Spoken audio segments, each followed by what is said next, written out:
আজ ছট পুজো জোর কদমে চলছে। ছট পুজো প্রস্তুতি চলছে ফারাক্কা ও ধুলিয়ানে। প্রশাসনের তরফ থেকে সমস্ত নিয়ম মেনে এবার পুজো করতে হবে বলে জানান এলাকার স্থানীয় বাসিন্দারা। মাস্ক ছাড়া এখানে আসা যাবে না ও কোনো রকম শব্দবাজি ব্যবহার করা যাবে না বলে জানান তারা। ফারাক্কার গান্ধীঘাট থেকে নিকট গঙ্গার ধারে এই ছট হয়। এখানে প্রায় 20 বছর ধরে চলছে তা। আগে বিনয় শঙ্কর গুপ্তা নামে এক ব্যক্তির উদ্যোগে এখানে 20 থেকে 25 জন পুজো করতে আসতেন। এখন এখানে প্রচুর মানুষের সমাগম হয় এই ছট ঘাটে।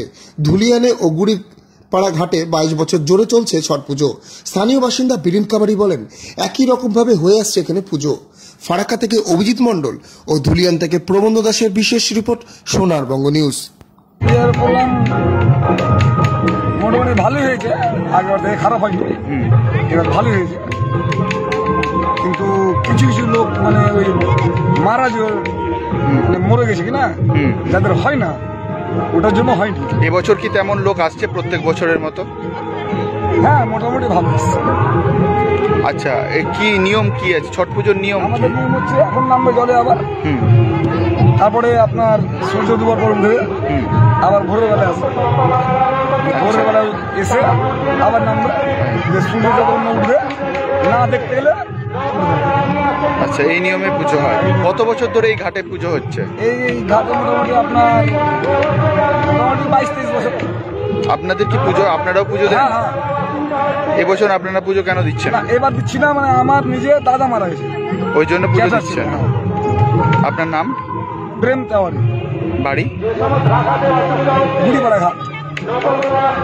এই ফারাক্কারি ছেলে এইখানটায় যখন 15-20 বছর আগে 10-15 জন মোটামুটি ছট পুজো হতো, তখন মারুতিবালা কাকু, যার নাম আমরা বিনয় গুপ্তার নামে জানি, আজ গত হয়েছে, তিনি প্রথম দেখে যে 10-12 জন আসে এবং ঘাটে অন্ধকার, তখন কাকু নিজেই জায়গাটা ভাড়া করে 10-12টা টিউবলাইটে কাকুর প্রথম শুরু করে এবং সকালবেলা মর্নিং শিফটে যারা পুজো করে ওঠে তাদের কিছু চায়ের ব্যবস্থা, বিস্কুটের ব্যবস্থা করে।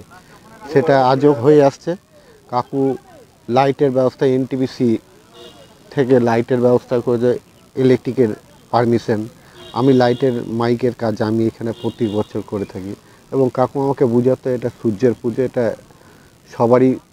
সবাই করে, সবারই এখানে ঘুরে বা সবাই পুজো করতে আসে এখানে।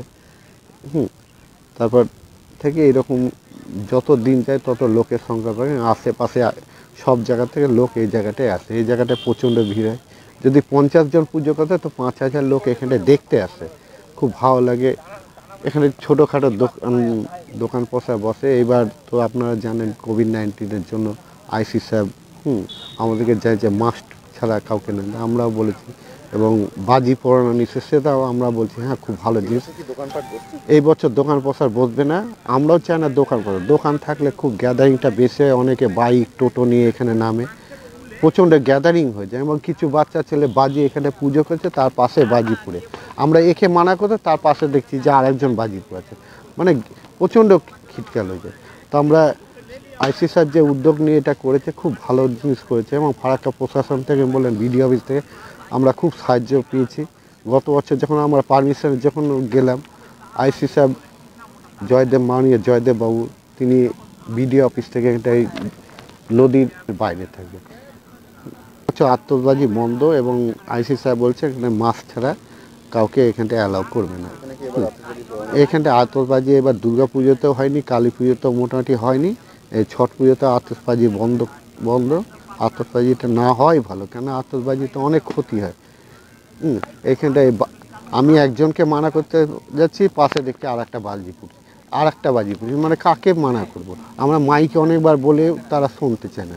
যাক, দোকানও আমরা এখানটায় আতশবাজি কোনো বসতে দেবো না। আইসি সাহেব উদ্যোগ নিয়েছে এটা, বাজির দোকানে কোনো আমরা কাউকে মানাও করবো যে কেউ যেন না পড়ে। এবং এবারটা সবাই এটা আমরা আলোচনা করছি, সবাই বলছে না খুব ভালো জিনিস, যেন বাজিটা না পড়ে। বাজি পড়ানোর জন্য অনেক ক্ষতি হয়ে যায়, যে বাজিটা উড়ে যায় বা বাজির কোনো আগুন উড়ে যায়, অনেক মহিলা শাড়িতে গিয়ে পড়ে, অনেক ক্ষতি হয়। এটা বন্ধ করেছে আইসি সাহেব, আমরা বলি খুব ভালো করেছে। এখানে দোকান ঢুকতে দেবে না, আমরা বলি খুব ভালো করেছে, যাতে ঠেলা গাড়ি, ভ্যান, রিক্সা, টোটো এত গ্যাদারিং হয়ে যায়, সেটা বন্ধ করেছে, আমরা বলি খুব ভালো করেছে। আমরা প্রশাসন থেকে আমরা হেল্প পাই, সিআইএসএফ ইউনিট থেকে আমরা হেল্প পাই, তাদের ফোর্স দিয়ে আমাদের এটাই লেডিস কনস্টেবল যখনই আইসি সাহেবকে বলেছি সব রকম ব্যবস্থা করেছে আমাদেরকে, আমাদের কোনো অসুবিধা না। আমরা এখানটায় খুব ভালোভাবে ছট পুজো করি এবং বছর বছর যত দিন যায় এখানে লোকের সংখ্যা বাড়তেই থাকে। যদি আমি তো আগে বললাম যে 50 জন যদি পুজো করে তো 5000 লোক। দোলন কুমার দাস, বাড়ি ফারাক্কা ব্যারেজে, আমার বাবার চাকরিতে আমি